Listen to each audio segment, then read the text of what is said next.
It's a joy to have you this Monday for the word of encouragement. Well, here at Falls Baptist Church, we're rejoicing. We have had a wonderful couple of weeks and ended with wonderful crowds yesterday. And we're just thankful for the power of the gospel. And any of you that prayed, we thank you for that. And we're looking forward now to following up and seeing all that God is going to do. Today, I'd like to look at Matthew chapter 18, a number of familiar verses in this chapter.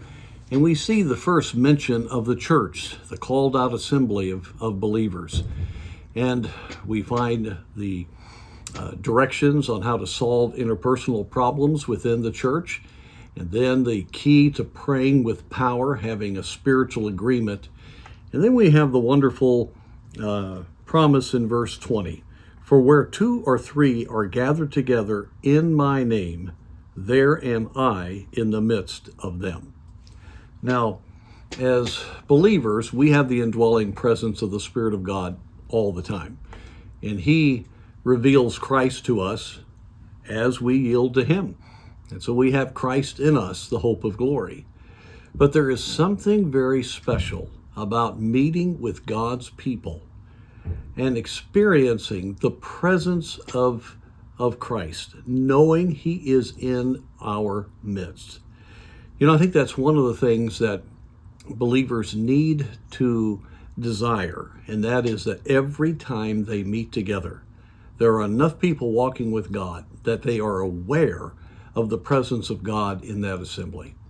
When God shows up, when Christ is obviously there, then people's hearts are opened. There is a consciousness of God. There is a reality of the fact that He is working, and hearts are enlightened and lifted up, and eyes are opened. And that's what is so important about every meeting of God's people.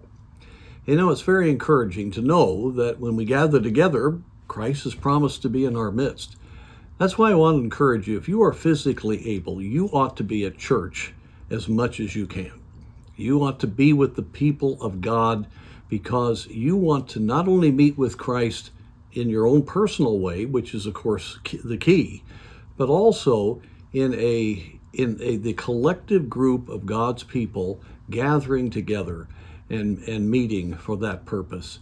And so I just want to encourage you, if you want to stay encouraged, then do like those early believers. They met daily. I mean, they were constantly with each other. They were encouraging one another. The gifts were functioning. And God was doing a real work. And so don't isolate yourself. Let God encourage you by being with His people.